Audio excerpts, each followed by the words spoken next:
Welcome back to Inside Guelph. Joining me now, it's about a conversation about HHT. It's Jim and Lona Ledrew. Lovely to meet you and welcome to the program. Thanks for having us. Now, this whole time I've been referring to it as HHT.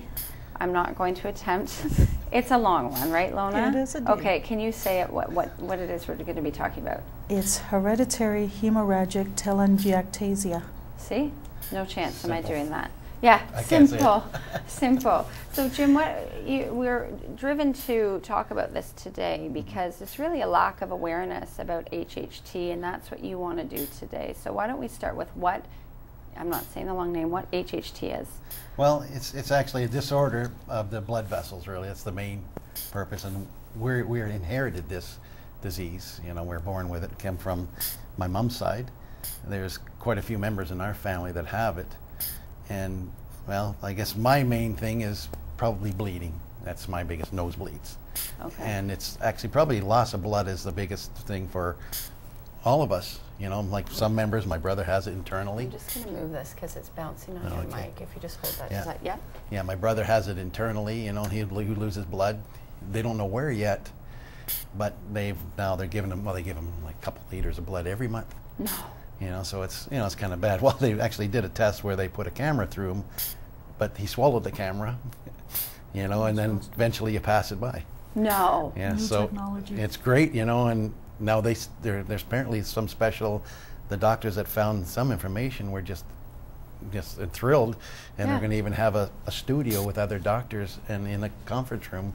So that's how rare it is and how it's exciting. so rare. I And guess. well, this is what you were, you've had this since birth, but when were you actually diagnosed? You were completely unaware, as most of your family members were. Well, I'd say 96. Now 79 is when they found out I had something in my lung, because they tried to. When I was in the Army, they saw something they thought was cancer or something like that in my left lung. There, they saw a little coin lesion. But they couldn't, they tried biopsies and they tried everything else, didn't get anything out of it. So what they did is they opened up my lung. So that's what they're seeing on screen there. Yeah, they opened up my lung on the left and I got a major scar, and one of them said, it's a birthmark. Because back in 79, nobody knew. No. Except for a doctor in Guelph said, no, it's called arterial vernal malformation, AVM. And then they came to what's his name? The doctor's name?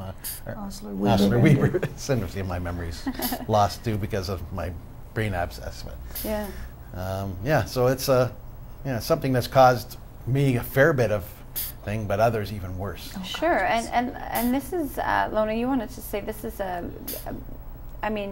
family on Jim's mother's side. Yep. A lot of diagnosis. There was 9 children, and they all had it, and various of their children have it. And in Jim's mom's case, all 3 of her children have it.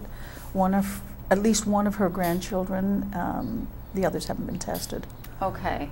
So what about support network in terms of it really, in your experience, not well known? No, it's not known. Even the local GP knows very little about it. Okay, and what are we looking at here? Okay, yeah, that's hard to see. So this is a blood vessel. Yeah, that's just showing you the different blood vessels and how they flow through. Now, I guess I could kind of an unclear one. Well, that's an AVM in the brain, which is what my brother had that caused a bleeder. It turned into be a aneurysm, which comes out like that. That's what I have in my lung. Okay. Now you see where the bubbles are? Yeah. That's where it's bleeding out there. Because they're weak. Yeah. The blood vessels have been weakened. The walls have been weakened, and because I was born without, like even if you see on my lips, these things here, that's what they're little AVMs. That's a sign. And I have them in my nose. Okay. My tongue, and some people have them. Well, I have them internally too, but some people more than. Again, it's a blessing with me. Sure. Even though I find it in comfort, possible. But so signs and symptoms you're saying. Yeah. What are some of the signs and symptoms? Visible signs are like the spots on his lips, and nosebleeds is the most common one. Okay. Those are really the most common signs. But it sounds like there's a lot of stuff happening internally that if a GP hasn't been educated about this, that's right. And I mean, it's hard to diagnose. It is. There's not training in there right now about it, and I think that's our biggest thing is we'd like to, we have a little handout sheet that we give to the GPs when we go to the hospital or or even the nursing staff, the staff that's there to help out.